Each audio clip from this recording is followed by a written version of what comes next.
Мен өз басым нумеролог немесе астролог маман емеспін. Мен жалпы өзімнің өмірімді жақсы бір бағытқа қарай бұруға тырысып жүрген адамдардың бірімін.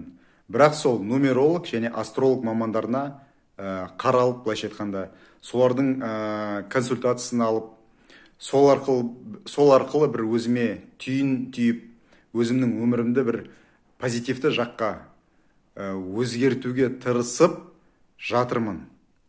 Сондықтан өзімнің бағанағы деңгейімше астрология мен нумерологиядан хабарым бар. Бірақ жалпы сондай бір кезең келеді әр адамның дамуында, даму сатысында. Астрология мен нумерология керек болмайды. Ол қандай саты? Ол сіздің бағанағы өзіңіздің жүрегіңізге деген бағдарыңыз ауғанда. Яғни сіз әрдайым миыңызда емес, сіздің бағана көңіліңіз, сіздің былайша вниманиеңіз жүрегіңізде тұрғанда. Жүрекке әмір жоқ дейді ғой. Яғни жүрек арқылы сіз жүректің деңгейіне шыққанда бүкіл инструменттер бос қалады. Мысал айтайын сіздерге. Мына аффирмация деген нәрсе бар, иә? Аффирмация бағана бір нәрсені қайталап айтып жүру. Мен баймын, мен бақыттымын, мен баймын, мен бақыттымын. Немесе менің денім сау, кімге қазір қандай нәрсе керек, сол бойынша. Сондай бір кезең келеді, сен бағанағы бір нәрсені қиялдасаң, қиялыңа картина ретінде келеді, содан кейін сол қиялды жүрекке апарасың, жүрегіңмен сезінесің, сол сенің аффирмацияң. Бұл жерде ешқандай сөзді құрастырмайсың, миыңда да, еш жерде де. Картинаны ойыңа келесің де, жүрегіңе апарасың, сол сенің аффирмацияң. Яғни бұл келесі бір деңгей.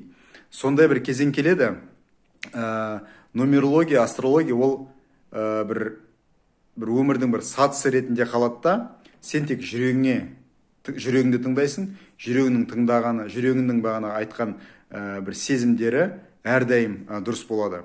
Бірақ мен осы YouTube каналымда нумерология, астрология туралы неге айтамын? Себебі осы деңгейге де жете алмай жүрген біздің бауырларымыз бар. Яғни осы бір инструменттерді бір ширк дейді, немесе соған күледі, ол сан деген не деген нәрсе деп, не деген пәле деп күледі, бірақ өзінің өмірі бағанағы қай жақта жүр екенін өзі білмейді. Сондықтан осы деңгейге ең болмаса жетіп алыңдар деп бағанағы айтып жатқаным. Әрі қарай жүректің бағанағы әмірі жүреді. Мына айтады ғой, этот мир соткан из любви деп. Яғни бұл әлемнің, бұл материяның түбі молекулалар, ол жаратқан иеміз, Құдай. Мына Құранда да бар.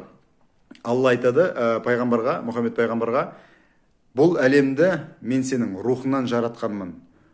Сенің рухың болмағанда мен бұл әлемді жаратпас едім дейді. Яғни бұл әлемді айна қылып, рух қылып, содан кейін сенің рухынан мен әрі қарай бұл әлемді жараттым дейді. Яғни бұл әлемнің айна екенін Құранда да айтып отыр. Яғни біз кімбіз? Сіз өзіңіздің кім екеніңізді білесіз бе? Жалпы жер басып жүрсіз, аяқтарыңыз, қолдарыңыз бар деген сияқты, енді көбіңіздің.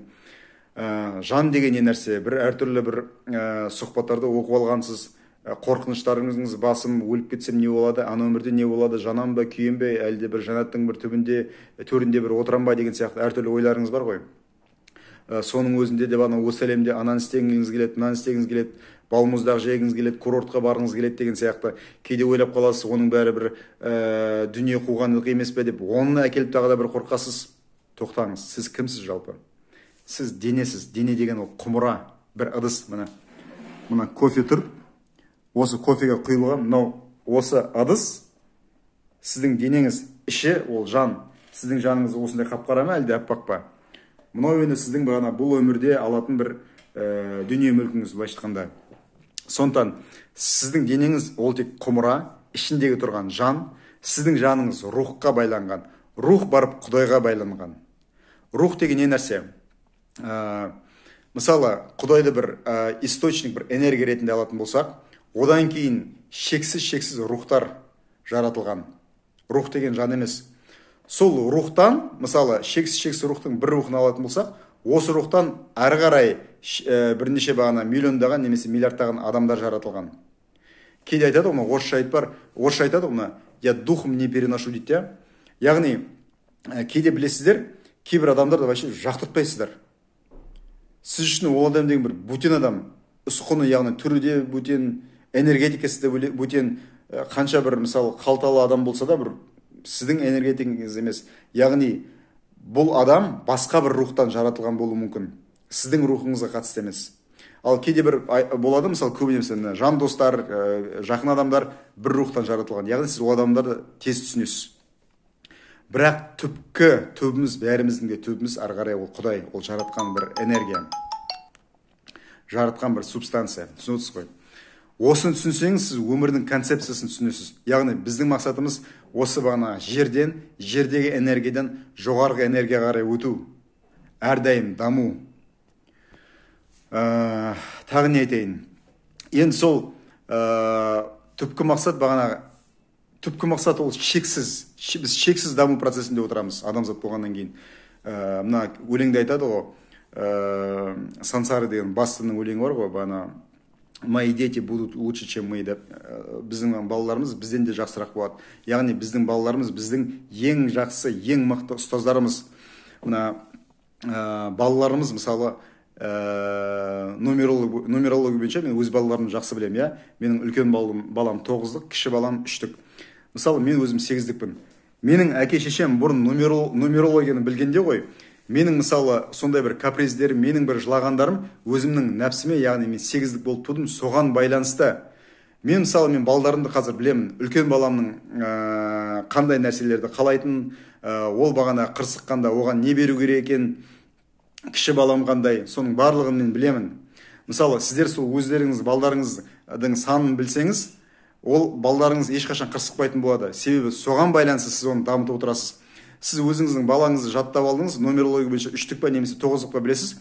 Сіз соған байланысты оған ойыншық алып бересіз. Мысалы менің кіші балам 3-те, ол бағана білім, ол туғаннан көп нәрсені біліп туады, яғни әрдайым білімге ұмтылады. Ол бала, мысалы менің кіші балам бағанағы National Geographic деген каналдарды қарауды жақсы көреді, конструкторларды жақсы көреді. Яғни мен оның нәпсісін не қалайтынын білемін. Оны дамыту үшін не істеу керек екенін білемін.